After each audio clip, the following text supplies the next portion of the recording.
السلام عليكم ورحمة الله وبركاته. مرحبا بكل أحبابي وأصدقائي ومتابعيني. الحلقة رقم 4 من سلسلة أغرب أنواع الثعابين في العالم. والنهاردة مش هنتكلم عن نوع، بل النهاردة هنتكلم عن جنس كامل، جنس ثعابين بيسمى أثيرس. وجنس أثيرس مشهور جدا باسم بوش فايبر أو أفاعي الأدغال أو حيات الشجر الأفريقية، وده هنا الاسم العلمي لجنس أثيرس. لو حد حابب ان هو يبحث أكثر عن الأنواع من جنس أثيرس أو ان هو يشوف فيديوهات ليها يقدر يستخدم الاسم العلمي. وطبعا جنس أثيرس بيضم 17 نوع، وال17 نوع متواجدين في جنوب الصحراء الكبرى في أفريقيا، يعني متواجدين في أفريقيا الوسطى وفي غرب أفريقيا. الأنواع دي أنواع شجرية وبتتواجد في الغابات. أقصى طول للأنواع دي لا يتخطى 80 سنتي. جنس أثيرس بشكل عام من الأنواع اللي بتمتلك سموم دموية شديدة الخطورة، ومع ذلك جميع أنواع جنس أثيرس ليس لها مضاد لسمها حتى الآن.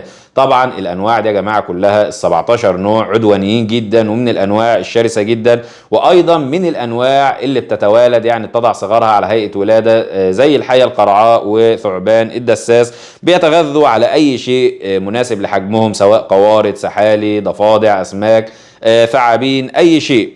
طبعا زي ما ذكرنا ان الانواع ديت اهم حاجة بتميزها وبتخلي شكلها مميز وغريب عن باقي الانواع هي وجود الحراشف البارزة جدا، اللي بتشبه بشكل كبير جدا شكل الريش اكثر من ان هي تكون اقرب لشكل الحراشف.